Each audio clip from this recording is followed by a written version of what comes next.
오늘은 원더풀 데이로 예수님은 누구이신가에 대해서 묵상하는 날이죠.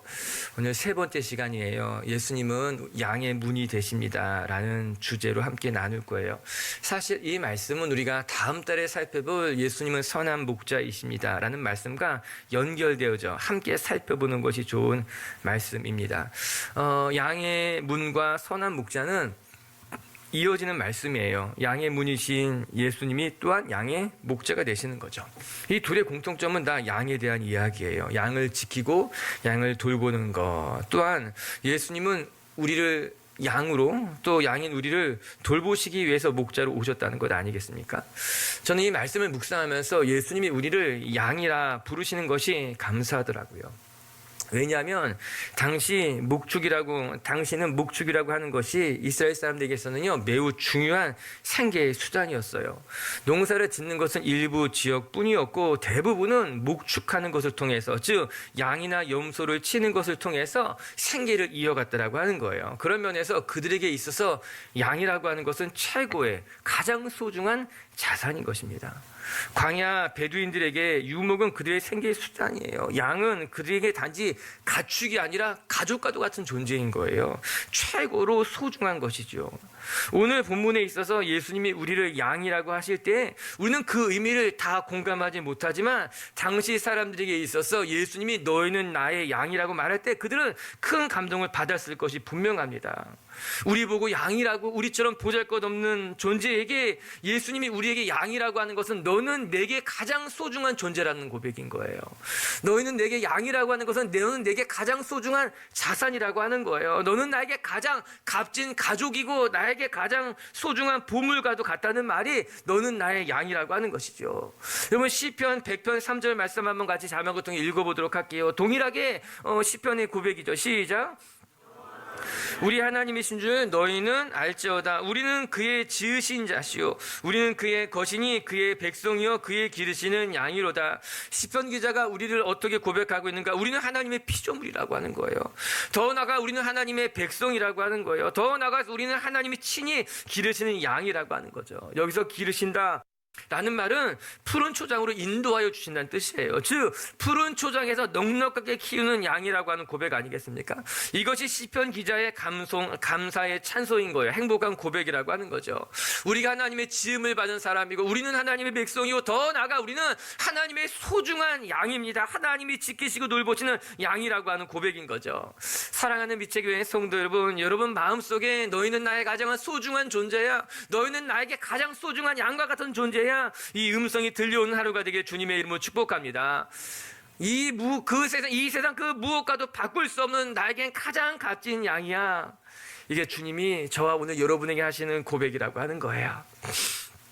오늘 우리가 양의 문에 대해서 묵상하게 될 것인데, 예수님은 우리의 양의 문이 되십니다 라는 이 말씀이 예수님은 우리에게 어떠한 존재인지를 깨닫게 되고 또 그 예수님 앞에 우리의 삶을 맡기는 것을 배우는 시간이 되기를 주님의 이름으로 축복합니다.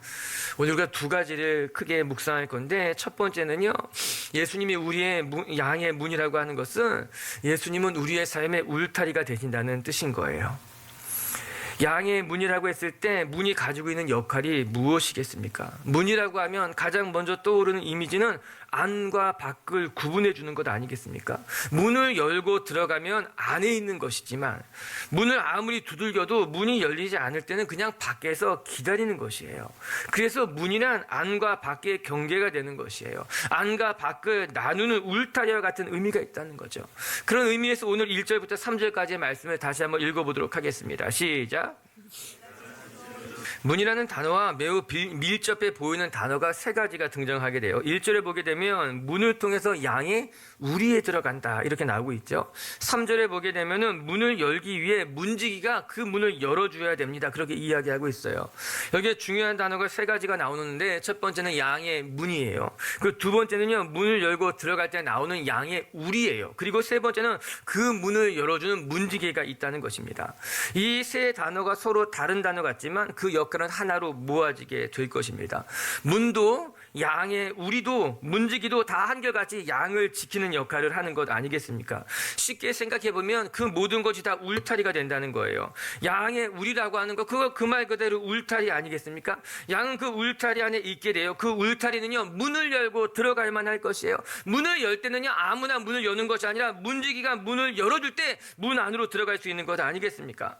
사나운 짐승이나 또 맹수가 찾아올 때 이 문지기가 문을 열어주어야지만 양의 우리 안으로 들어가거나 또 들어가지 못하게 막는 역할을 하는 거겠지요. 케냐에 가서 집을 보게 되면은 집을 다 짓고 난 다음에 울타리를 만들잖아요. 무엇으로 울타리를 만드는가? 엄청나게 큰 가시나무를 꺾어다가 울타리를 만드는 거죠. 집 둘레를 사람의 허리보다 조금 높게 울타리를 만들게 되면요, 짐승들이 쉽게 들어오지 못하는 거예요. 교회에도 이 울타리가 있고요, 학교에도 이 울타리가 있고요, 가정님마다 다 이 울타리가 있더라고요. 그 울타리 안에 자기 가족들이 살 뿐만 아니라 자기가 키우는 양과 염소들, 가축들이 그 안에 모여 있는 거예요. 짐승으로부터, 맹수로부터 보호하기 위해서 그런 울타리를 만드는 것이겠죠. 만약에 이런 울타리가 없다면 언제 사나운 짐승이 와서 공격할 때 우리가 지킬 수 없는 것 아니겠습니까? 그렇기 때문에 울타리라고 하는 것, 우리라고 하는 것은요, 우리를 안전하게 지켜주는 역할인 거죠.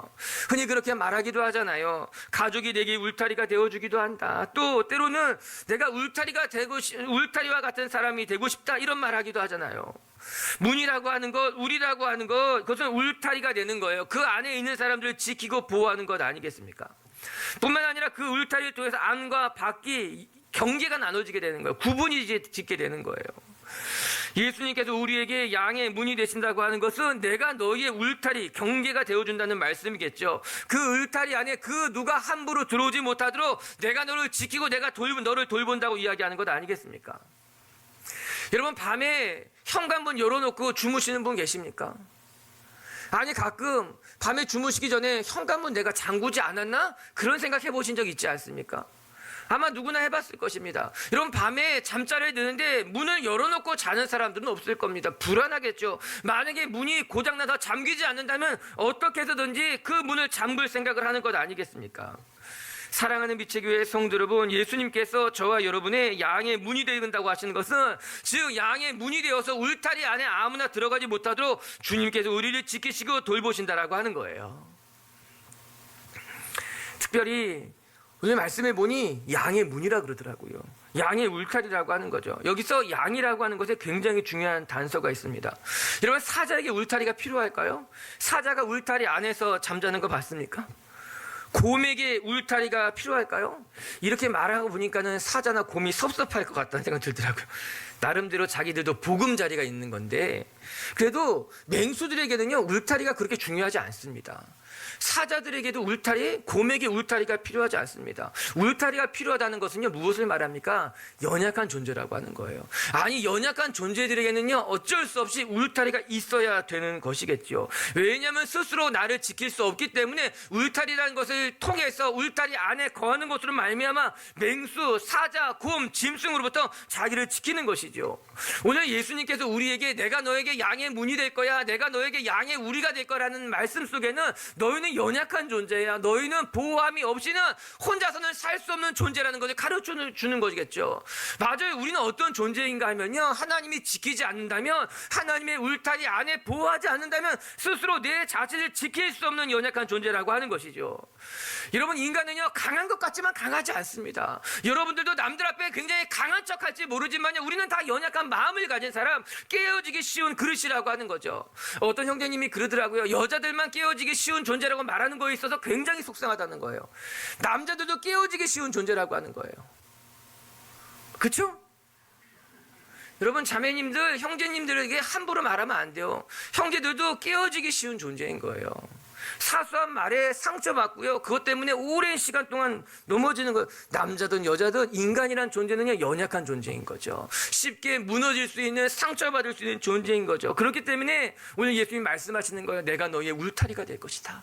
너의 마음이, 너의 삶이 다치지 않도록 내가 너를 지켜주는 울타리가 된다고 이야기하고 있는 것 아니겠습니까? 자매님들이 동의를 못하는 눈치예요. 또 한 가지가 있어요. 울타리가 될 뿐만 아니라 오늘 말씀해 보니 그 울타리를 지키는 문지기가 되시겠다, 이렇게 나오더라고요. 한 가지 더 생각할 것은요, 울타리의 문을 열어주는 문지기가 있어야 되는 것 아니겠습니까? 그래서 3절에 보게 되면요, 이렇게 나와요. 문지기는 그를 위하여 문을 열고 양은 그의 음성을 듣나니, 이렇게 나오죠.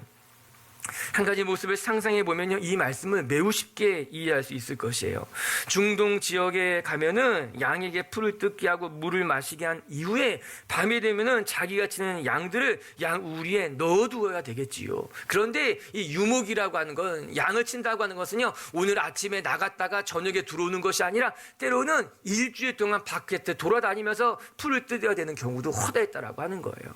그래서 낮에 열심히 풀을 다 뜯기 온 다음에 먹고 난 다음에 이 양들을 데리고 우리로 몰고 가야 되는데 우리가 없는 거예요, 들에는.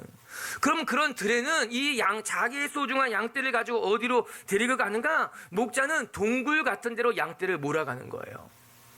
또 때로는 큰 이렇게 돌산 같은데 움푹 파여져 있는 곳에다가 자기 양들을 몰아넣게 되어 있다라고 하는 거죠. 실제로 이스라엘 갔을 때 양의 우리를 본 적이 있는데 바위에 움푹 파여 있는 곳을 골라서 양을 넣고 거기가 양의 울타리라, 양의 우리라고 이야기하시더라고요. 그럼 목동은 어디 있는가라고 하는 거예요. 목동은요, 자기의 양들을 동굴 안에 다 집어넣고 그 동굴 입구에서 잔다는 거예요. 그 움푹 파여져 있는 그 벽 안에다가 자기 양들을 몰아넣고 이 목동들은 그 문 앞에서 잠을 청한다라고 하는 것이죠. 왜? 문지기이기 때문인 거예요. 동굴 안으로 사나운 짐승이 함부로 들어가지 못하도록 그 동굴 입구에 지키고 있는 거예요. 자기의 양들이 밤에 그 동굴 밖으로 나가지 못하도록 이 목자가 그 동굴 입구에서 문지기가 되어서 지키고 있는 것 아니겠습니까?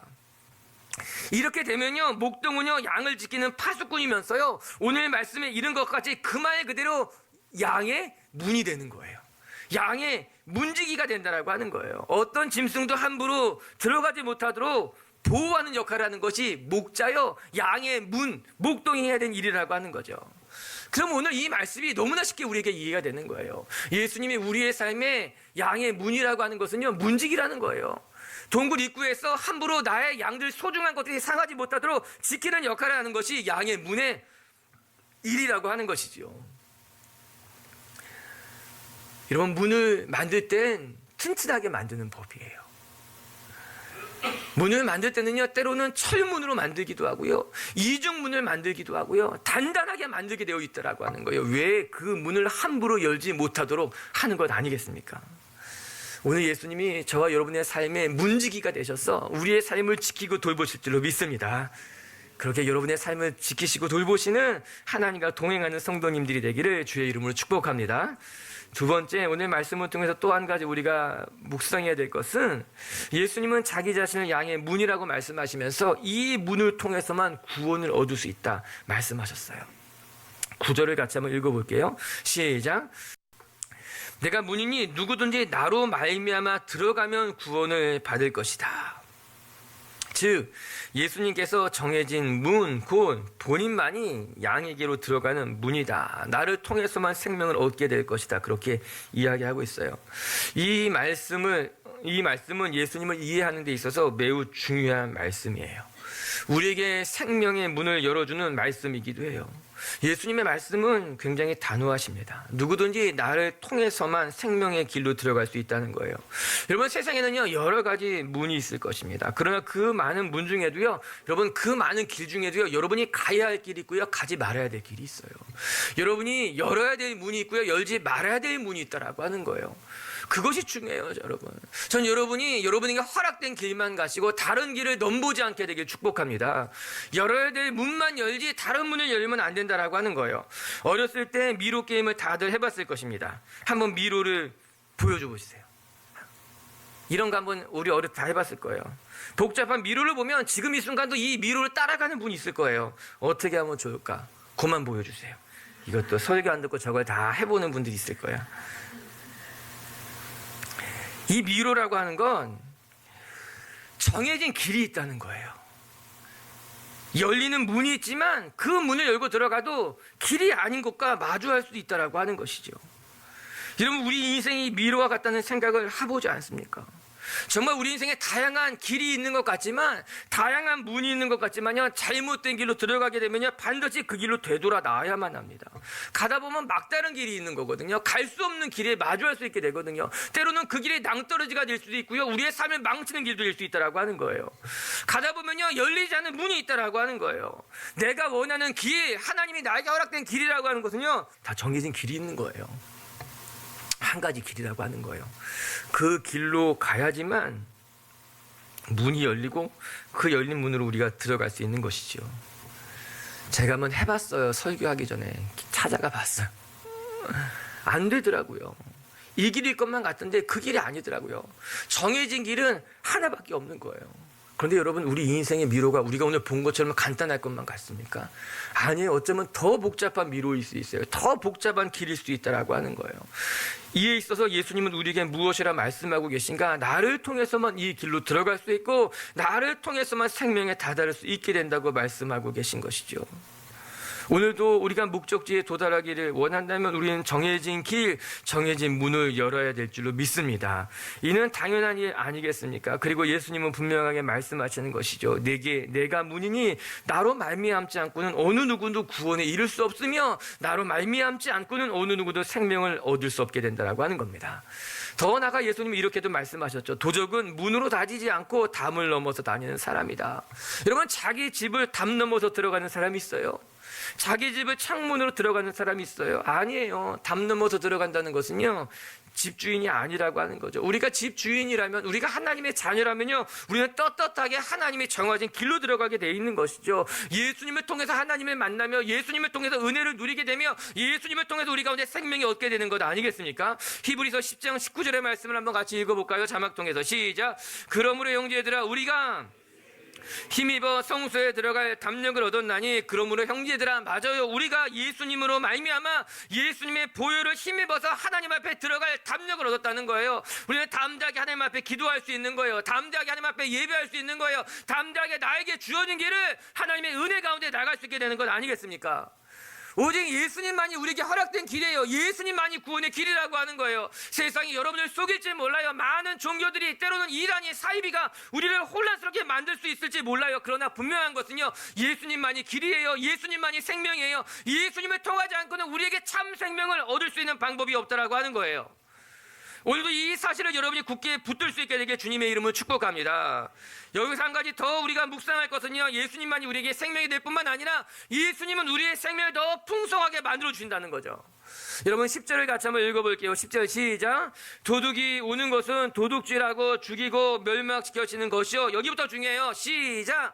내가 온 것은 얻게 하고 더 풍성히 얻게 하려는 것이라. 아멘. 생명을 얻게 할 뿐만 아니라 그 생명이 더 풍성하게 하기 위해서 예수님이 오셨다라고 하는 거예요. 즉, 예수님만이 우리에게 구원이 되시고 생명이 되셔요. 그리고 단지 생명을 얻는 것에 만족하시는 것이 아니라 예수님은 우리가 얻은 이 생명이 풍성해지기를 원하시는 것 아니겠습니까? 9절의 말씀과 연결해서 생각해 본다면 9절에 뭐라고 나와요? 그 문에 들어가서 구원을 얻고 뿐만 아니라 그 문에 들어가서 꼴을 얻는다고 하잖아요. 예수님께서 우리에게 생명의 양식을 주시는데 뿐만 아니라 그 생명의 양식을 풍성하게 만들기 위함이라고 하는 거예요. 저 이 말씀이 너무나 중요해요. 저는요, 우리 성도님들의 신앙이 더 풍성해지게 되게 주님의 이름으로 축복합니다. 단지 생명을 얻은 것, 내가 구원을 받은 것에만 만족하지 아니하고 여러분이 받은 구원이, 여러분이 얻은 생명이 더 풍성해져야 되는 거예요. 나만 사는 것이 아니라 다른 사람을 살리는 거예요. 나만 구원을 얻은 것이 아니라 다른 사람에게 구원을 흘려보내야 된다고 하는 거예요. 여러분, 우리가 왜 속주와 고성에 우리가 일주일 동안 왜 이렇게 많이 찾아봤을까? 이유는 한 가지인 거예요. 우리가 얻은 이 생명을 나누고 싶은 거예요. 하나님의 은혜를 나누고 싶은 것 아니겠습니까? 여러분, 이것이 주님이 원하시는 거예요. 주님은요, 여러분이 그냥 생명만 얻고 끝이 아니라 여러분의 생명이 풍성해지기를 원하는 거예요. 요즘 오래 사는 것이 중요하지 않아요. 아프면서 오래 사는 건요, 어떻게 보면 참 슬픈 일이라고 하는 거예요. 오래 사십시오 말하는 것이 아니라 건강하게 오래 사십시오 이렇게 이야기해야 되는 건 아니겠습니까?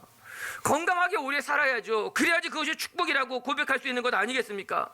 여러분, 우리에게 생명이 있다면요, 이 생명이 풍성해져야 되는 거예요. 건강하고 더 풍성해져서 내게 맡겨진 일들도 감당하고 내가 해야 될 일들도 잘 감당할 뿐만 아니라 다른 사람들을 섬기는 일까지 가는 건, 여러분, 이것이 우리가 살아가야 될 삶 아니에요? 우리가 살아가야 될 신앙의 모습 아니에요? 단지 내가 일주일에 한 번 교회에 나오는 것으로 만족하는 것이 아니라 내게 생명이 얻어졌다면, 내가 구원을 얻었다면 이 구원을 누려야지요.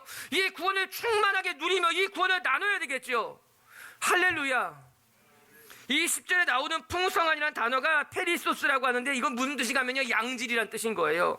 탁월한 이런 뜻을 가지고 있는 단어라고 이야기하더라고요. 즉, 예수님이 우리에게 허락하는 삶이라고 하는 것은요, 그냥 생명을 얻은 것뿐만이 아니라 우리의 삶에 주님이 보시기에 양질의 삶이 되어야 된다라고 하는 거예요. 그냥 흐지부지 살아가는 인생이 아니라 그냥 어떻게든 그냥 연명하며 살아가는 삶이 아니라 주님이 우리에게 원하셨던 삶이라고 하는 것은 페리소스, 양질의 삶인 거예요. 풍성한 탁월한 삶이라고 이야기하고 있는 것 아니겠습니까? 가끔 노래 잘하는 사람 보면요, 마음이 시원해질 때가 있어요. 오늘 형제님 노래 들으면서 찬양하면서 얼마나 마음이 시원해요.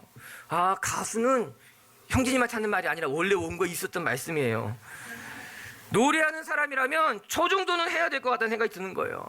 단지 음만 맞는 게 아니라, 단지 박자만 맞추면서 되는 것이 아니라 자기가 부르는 곡을 완전히 마스터해가지고 그만 그 안에 자기의 감정도 다 쏟아놓고 막 음을 가지고 논다고 그렇게 이야기하잖아요. 막 밴드가 10명, 20명 되는데 그 밴드를 막 이끌어가면서 노래를 하는 사람도 있잖아요. 그런 사람들 보면요, 마음이 시원하더라고요. 야, 정말 잘한다.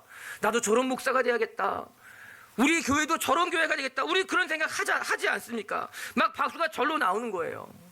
하나님께서 우리에게 원하시는 삶은 그런 삶이라고 하는 거예요. 그냥 어떻게 생명을 얻어가지고 그냥 그렇게 살아가는 삶이 아니라, 그냥 박자 한번 틀리고 음도 한 번씩 틀려가면서 노래하는 사람을 주님이 우리에게 디자인하신 게 아니에요.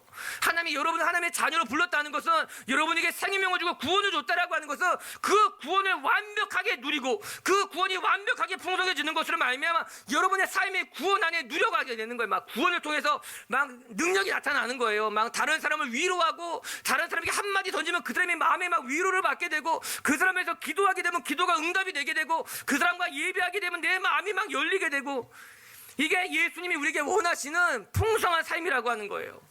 근데 어느 날 우리의 삶이 메말라져 버린 거예요. 마치 다 메마른 우물에서 막 바닥을 긁어가면서 물을 꺼내는 것처럼 하나님이 우리에게 풍성한 생명을 줬는데 풍성은 사라지고 생명만 남은 거예요. 어떻게든 이 생명만 유지하려고, 제가 이야기했잖아요. 세상에서 제일 불쌍한 사람은요, 예수님 옆에 십자가에 못 박혔던 강도예요. 그냥 마지막에 구원만 받은 게 전부라는 거예요. 어떤 사람은 그게 너무나 부러울지 모르지만요, 전 너무나 안타까운 거예요. 더 일찍 예수님을 만났다면, 더 일찍 주님을 만났더라면 그의 인생이 허탄하게 살지 않냐고 정말 주님을 위해서 다른 사람들 이롭게 하는 삶이 될 텐데 얼마나 안타까운 거라고 하는 거예요. 오늘 주님이 왜 우리에게 생명을 주시냐고요? 왜 우리에게 구원을 주시냐고요? 한 가지예요. 그 구원을 풍성하게, 그 생명을 풍성하게 하기 위함이라고 하는 거예요.